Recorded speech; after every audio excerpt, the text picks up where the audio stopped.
Finally, Hungary is decriminalizing crypto and blockchain. 800,000 people are affected approximately. Here are my recommendations. First of all, please understand what it is and what it is not. Crypto used to be called different way. Some people called it blockchain, but at its core it is a distributed technology. Why it matters is because you don't want to store all your valuables in one central place. If you store everything in one place, when this single place is destroyed, then you lose everything. This is the core value of blockchain.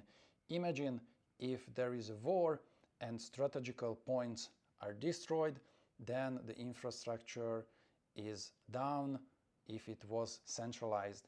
If the infrastructure is distributed all across the country, then everything works as before. This is why distribution of the systems matter. I know maybe this was a little drastic example, but this shows really well the core value of blockchain. And on top of that, you have all the coins and the tokens. And this is where people start thinking about NFTs and scams and all the weird stuff. But crypto was originally not created for this. If you look back in the 2009 and 2010, nobody called it crypto or blockchain. There was only Bitcoin, and Bitcoin was meant to replace banks. You can see this is happening in reality. Back in 2013, I was advocating for removing banks from your life and using Bitcoin. 2013, and now it's happening. This is a long-term plan. Bitcoin is a long-term plan, and everything else comes along with it. But what Bitcoin cannot do is smart contracts. It cannot do all the things that we can do at Gen 6 or what Ethereum can do, or the privacy that we are also working on, or what Monero is doing excellently, for example. Bitcoin has its shortcomings, but once again, this is not an asset that was meant to be traded. It was not meant to be something to speculate on. It was meant to replace the old financial system, to create a system that is distributed and is free to use. And when I say free, it doesn't mean the transaction fees are free. It means that anyone can create a wallet freely and use it to transact without censorship, because you don't need a bank, you don't need a central authority to say that you actually have an account. It's you who is creating the account. You don't need anyone else to do it for you.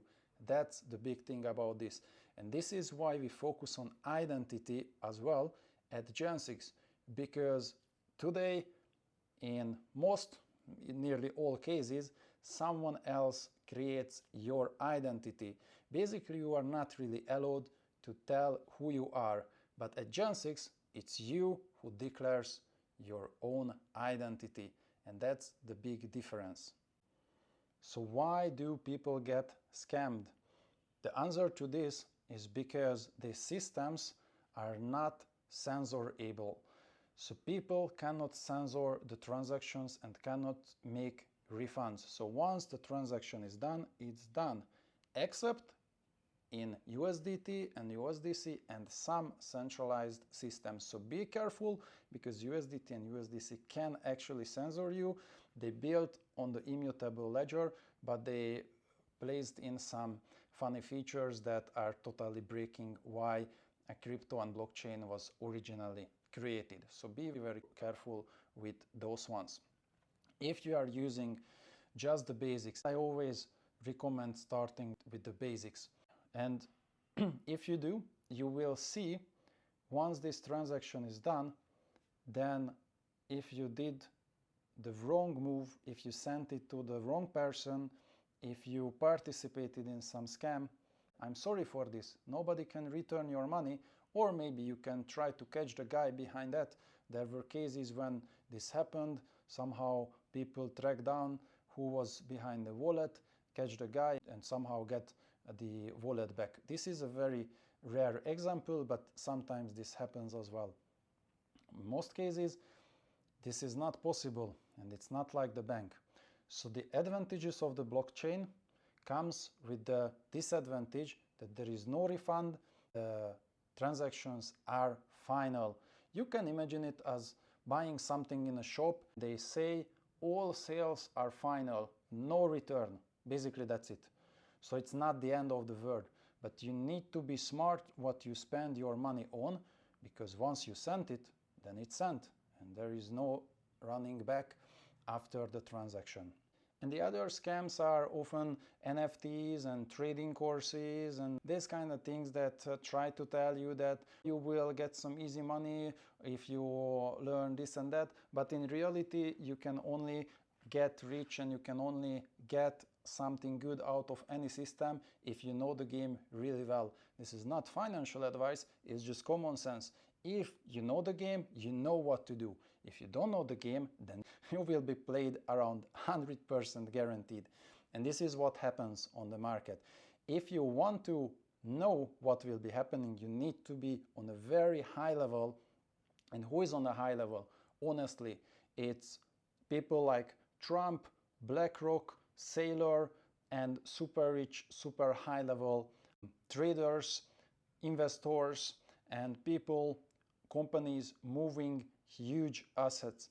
They know the game, they know what's happening, and they will dump you for sure.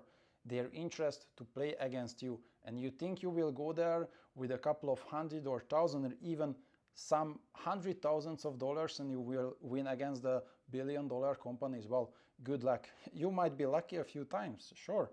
But personally, I'm not a big fan of trading. Sorry to say this, but this is how I think about trading, and this is my very honest opinion. So I don't recommend trading. I recommend using the system. I recommend learning the system, understand the game. Once you are wise enough, once you understand the game enough, then you can make your moves. It can be trading, it can be many other things. It can be a lot of things you do. It's not always trading where you win. So that's about trading. I hope this helps you to understand what crypto, blockchain, and decentralized ledger technology is. It's basically the same thing. We just use different words for the same thing. All point to the same direction. Where you can see the value is distribution and anti-censorship technology, stability with a high level security. If you'd like to learn more, then follow us. We are going deeper.